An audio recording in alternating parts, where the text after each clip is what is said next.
let's honestly just get right into it. So, it says the big picture. The sun is our star, the main source of energy that powers weather, climate, and life on Earth. Imagine our planet without the sun. No light, no heat, no comforting parent in the sky. Although we take it for granted each and every day, the sun is vitally important to us in the cosmic scheme of things. Simply put, without the sun, we would not exist. Okay, this section is called Physical Properties of the Sun. The sun is the sole source. The sun is the sole source of light and heat for the maintenance of life on Earth. The sun is a star, a glowing ball of gas held together by its own gravity and powered by nuclear fusion at its center. In its physical and chemical properties, the sun is similar to most other stars, regardless of when and where they formed. Indeed, our sun seems to be a rather typical star, lying right in the middle of the observed ranges of stellar mass, radius, brightness, and composition. Far from detracting from our interest in the sun, I'm going to pause while this dog gets over itself. Okay, I think it's done. Sorry, where was I? Far from detracting from our interest in the sun, this very mediocrity is one of the main reasons that astronomers study it. They can apply knowledge of solar phenomena to many other stars in the universe. Overall properties. The sun's radius, roughly 700,000 kilometers, is determined most directly by measuring the angular size of the sun and then employing elementary geometry. The sun's mass, which is 2 times 10 to the 30th power kilograms, follows from Newton's laws of motion and gravity applied to the observed orbits of the planets.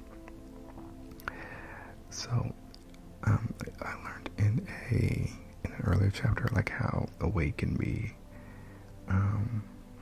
figured out by like an object's gravitational pull on another thing. It's like a lot going on. The average solar density derived from its mass and volume, approximately 1,400 kilograms per, I don't know what this M is, maybe meter cubed, is quite similar to that of the Jovian planets and about 1/4 of the average density of Earth. Solar rotation can be measured by timing sunspots and other surface features as they traverse the solar disk. These observations indicate that the sun rotates in about a month, but it does not do so as a solid body. Instead, it spins differently, like Jupiter and Saturn, faster at the equator and slower at the poles. The equatorial rotation period at the equator is about 25 days. Sunspots are never seen above latitude 60 degrees north or south, but at that latitude they indicate a 31-day period. Other measurement techniques such as those discussed in section 16.2 revealed that the sun's rotation period continues to increase as we approach the poles. The polar rotation period is not known with certainty, but it may be as long as 36 days. So, I don't know if I'm sure I've said this before, but I teach for a living, elementary. And so when we're talking about the sun, something I found was interesting is like the sun, it rotates, like this thing says differently, like based on different parts of like the star. So like it said here, like the equator rotates at a different speed than like the different poles do. And the way they mostly can track that is because of the sunspots. There's like a satellite, I forgot what it's called, but that's like stays on the sun pretty much 24/7. And so you can tell by like the moving sunspots, like the like revolution of it. But because the sunspots are not above like 60 degrees north or below 60 degrees south, they can't really track how many days it takes for it to rotate because there's no like distinguishing features. I do wonder though if they could do it like via radar, or is the sun too hard for radar? Let's keep going. The sun's surface temperature is measured by applying the radiation laws to the observed solar spectrum. The distribution of solar radiation has the approximate shape of a black body curve for an object at about 5,800 Kelvin, I'm assuming. The average solar temperature obtained in this way is known as the sun's effective temperature. Having a radius of more than 100 Earth radii, a mass of more than 300,000 Earth masses, and a surface temperature well above the melting point of any known material, the sun is clearly very different from any other we have encountered so far. So, just again, it has a radius of more than 100 Earth radii. Okay, so like it's like lengthwise 100 times Earth. And then the mass is 300,000 times the Earth mass. But I'm pretty sure it said up here that it's not as dense, right? It says the average solar density derived from its mass and volume is quite similar to that of the Jovian planets and about 1/4 of the average density of Earth. So the average density on the sun is 1/4 of the density on Earth. So even though it's like much heavier and much bigger, it's less dense. Solar structure. The sun has a surface of sorts, not a solid surface. The sun contains no solid material, but rather that part of the brilliant gas ball we perceive with our eyes or view through a heavy filtered telescope. This surface, which is in quotes, the part of the sun that emits the radiation we see, is called the photosphere. The photosphere, here's a little definition.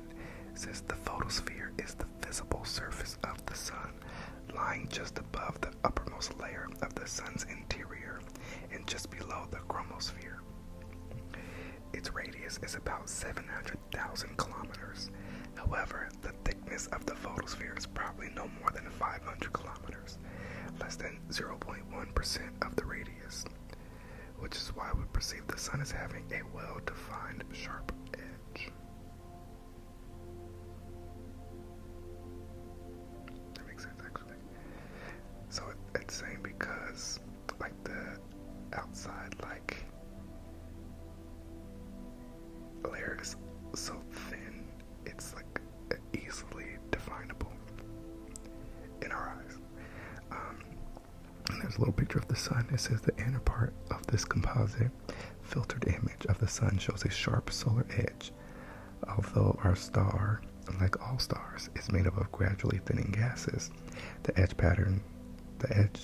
appears sharp because the solar photosphere is so thin. The outer portion of the image is the solar corona, normally too faint to be seen, but visible during an eclipse, when the light from the solar disk is blotted out. Note the blemishes, they are sunspots. And then there's like a picture of like the electromagnetic spectrum under it. The main regions of the sun are illustrated in figure 16.2 and summarized in table 16.1. We discuss them all in more detail later in the chapter. Just above this photosphere is the sun's lower atmosphere called the chromosphere, about 1,500 kilometers thick. It's not big at all.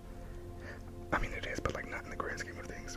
From 1,500 kilometers to 10,000 kilometers above the top of the photosphere lies a region called the transition zone, in which the temperature rises dramatically.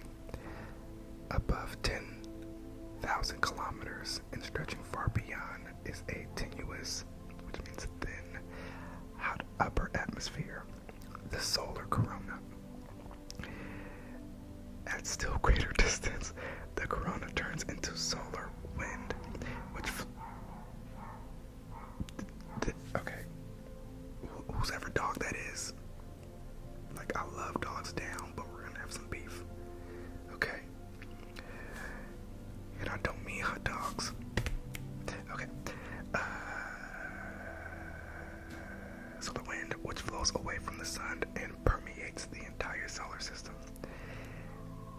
extending down some 200,000 kilometers below the photosphere is the convection zone. A region where the material of the sun is in constant convective motion. Below the convection zone lies the radiation zone, in which solar energy is transported toward the surface by radiation rather than by convection. Wait, so below the convection zone lies the radiation zone. So the solar energy is transported toward the surface by radiation. Okay. The term solar interior is often used to mean both the radiation and convection zone. The central core, you hurt me to the core. What was that? Oh, that was Mimi Foss. Sorry, Mimi girl. The central core, roughly 200,000 kilometers in radius, is the site of powerful nuclear reactions that generate the sun's enormous energy output. So that's a lot of zones. I'm honestly going to go back through that on my own time before I start the homework, because there was the chromosphere, transition zone, the corona, solar wind, convection zone, radiation zone, the core, and it started with, what was it? The photosphere. So, solar structure. Oh, here's a nice little, I should put it on the screen. I thought about like screen recording this, but I don't know the legalities on that. So this figure, it says the main regions of the sun, not drawn to scale, with some physical dimensions labeled. The photosphere is the visible surface of the sun. Below it lie the convection zone, the radiation zone, and the core. Above the photosphere, the solar atmosphere consists of the chromosphere, the transition zone, and the corona. I think what would have made this easier, like when they explained it, is instead of saying, I guess it makes sense, but like below and like within. Like when they say below, for some reason, because we were talking about how like the poles and the equator. So like when they say below, I was like literally like going like, okay, top, like a hamburger. But you know, it's a sphere, so it all needs to go inside. So the chromosphere is within the transition zone. The photosphere is within the chromosphere, which is in the transition zone. Then right, so if the core is the middle, then we have the radiation zone, then the convection zone, then the photosphere, then the chromosphere, then the transition zone, and then the corona, and then the solar winds, I believe. Oh, and there's a nice table right here, all laid out for you. Well, not for you, but for me, because I paid money. And it has each region, so the core, radiation zone, convection zone, photosphere, chromosphere, transition zone, corona, solar wind. It has the inner radius of each of those, the temperature, the density, and then the defining properties. Like it says the core is the energy generated by nuclear fusion. It says the corona is a hot, low density upper atmosphere. Next section is luminosity. Okay, luminosity. The properties of size, mass, density, rotation rate, and temperature are familiar from our study of the planets. But the sun has an additional property, perhaps the most important of all from the point of view of life on Earth. The sun radiates a great deal of energy into space, uniformly, we assume, in all directions. By holding a light-sensitive device, a photoelectric cell perhaps, perpendicular to the sun's rays, we can measure how much solar energy is received per square meter of surface area every second. Imagine our detector is having a surface area of 1 square meter, and that's being placed at the top of Earth's atmosphere. The amount of solar energy reaching the surface each second is a quantity known as the solar constant. Read that again. Imagine our detector as having a surface area of 1 square meter. Okay, I'm there. And it's being placed at the top of Earth's atmosphere. Okay. The amount of solar energy reaching the surface each second. Okay. Is a quantity known as the solar constant, whose value is approximately 1400 watts per square meter. Okay. About 50 to 70% of the incoming energy from the sun reaches Earth's surface. The rest is intercepted by the atmosphere. So 30%. is intercepted by the atmosphere or reflected by clouds, so 0 to 20%. So, the atmosphere intercepts 30%, and then the clouds reflect 0 to 20%. I'm assuming that means depending on the conditions outside, or they just don't know. Thus, on a clear day, a sunbather's body having a total surface area of about 0.5 meters squared receives solar energy at a rate of roughly 1,400 watts per meter squared times 70% times 0.5 meters squared, which equals roughly about 500 watts, equivalent to the output of a small electric room heater or 5 100-watt light bulbs. Interesting. Let us now ask about the total amount of energy radiated in all directions from the sun, not just a small fraction intercepted by our detector or by Earth.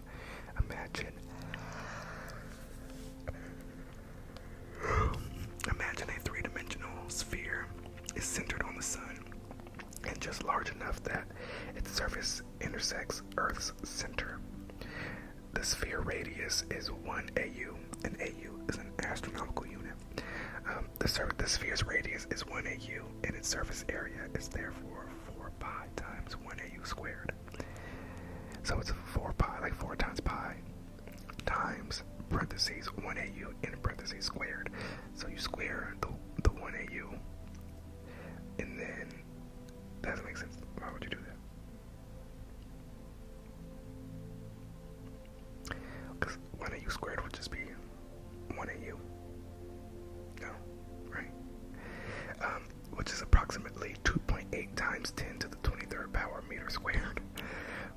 Girl, who cares? Multiplying the rate at which solar energy falls on each square meter of the sphere, i.e. the solar constant, by the total surface area of our imaginary sphere, we can determine the total rate at which energy leaves the sun's surface. Okay, that makes sense. This quantity is known as the luminosity of the sun. It turns out to be just under 4 times 10 to the 26th watts. So, luminosity is one of the basic properties used to characterize stars. Luminosity is defined as the total energy radiated by stars each second at all wavelengths. Okay. The total energy radiated by stars each second at all wavelengths. So, here's like a little figure, like a illustration that's supposed to help, but it's not for me personally. Oh no, okay, I see what it's saying. Oh my god, the Earth is so small. If we draw an imaginary sphere around the sun so that the sphere's surface passes through Earth's center, then the radius of this imaginary sphere equals 1 AU. The solar constant equals the power striking a 1 meter squared detector at Earth's distance, as implied in the incident. The sun's luminosity is then determined by multiplying the sphere's surface area by the solar constant. The sun is an enormously powerful source of energy. Every second, it produces an amount of energy equivalent to the detonation of about 10 billion 1 megaton nuclear bombs. Oh my God. And 6 seconds worth of solar energy output, suitably focused, would evaporate all of Earth's oceans. Yikes. 3 minutes would melt our planet's crust. The scale on which the sun operates simply defies earthly comparison. Let's begin our more detailed study with a look at where all this energy comes from. And then there's a little box here. It says the process of science check. We must assume that the sun radiates equally in all directions when we compute the solar luminosity from the solar constant. And so the next section is the solar interior. Beto, the sun is doing a lot of work right now personally. I mean, it's honestly not that hot. I think it's like 75 degrees outside, but when I make these videos, I close the windows and turn off the fan, which means I'm getting warm. Okay, I live on the 2nd floor, which means all this heat is rising. I'm getting heat from the sun and from the earth at the same damn time. So I think we're gonna cut it here. Let me know if you enjoyed this, because again, I mean, there are 28 chapters in here. The class I'm taking, I think, only goes through, like, we went through chapters 1, 2, 3, 4, and then we skipped to 16, and I think 17, 18, 19. So if you liked it, let me know, because I can do this for, many of the sections. If there's something particularly interested in, let me know. There's a chapter on, I'm not gonna go back problem. I mean, I don't care. There's one on like charting the heavens, so it was like stars and constellations. And there was one on the Copernican revolution, radiation, spectroscopy, which was a doozy. Then there's telescopes, the solar system, Earth, the moon and Mercury, Venus, Mars, Jupiter, Saturn, Uranus, Neptune, the solar system debris, exoplanets. Right now we're doing the sun. After the sun is the stars, the interstellar medium, star formation. Okay, ladies, stellar evolution, stellar explosions, spaceships fly, neutron stars and black holes, the Milky Way galaxies and dark matter, cosmology, the early universe, life in the universe. So, a little bit of a backstory. So, like I mentioned, I teach, and so I don't know if it's like this at every school, but I assume it's like every district, but I assume many of them do this. So, like, the way the pay scale works is that each year you get paid a little bit more, and then also the more like post-grad credits you have, the more you get paid. So you could like take like professional development classes like with the district, which you usually have to pay for, and it's like a crazy amount of hours for like half a credit or like 1 credit, right? It's like you can go work like 8 hours for 4 Saturdays in a row, and you get like that many hours towards like half a credit. Like, it's ridiculous. Another option is like college credit, and so even though I have literally 2 bachelor's degrees and a master's degree, I'm only like halfway down the pay scale. And so over the summer I'm taking Spanish and astronomy, and I'm also taking a couple of other like continuing education classes. One's like on teaching math, and one is on like using Google like applications in the classroom. So I'm doing this so I can, get paid more. That being said, so I put out the Spanish video already, and I just did the astronomy one, but I'm also taking Spanish and astronomy again in the fall. So if you do like these, let me know, because I have plenty of material to go through. Okay. And this is a nice way for me to make sure I actually sit there and read through the stuff. And it helped me a lot with the Spanish. So yesterday I did the Spanish, I recorded it. Like, I just went through the book part and read through it. And then I went online after to do the homework, and like I was able to breeze through it because I'm like, oh, okay, I just spent all this time practicing. So it helps me. The only downside is obviously it gets hot, but I can record them at night. I might do another Spanish one tonight. We'll see. But yeah, that being said, I think I'm gonna call it, girl. I think it's a doozy. It's a wrap.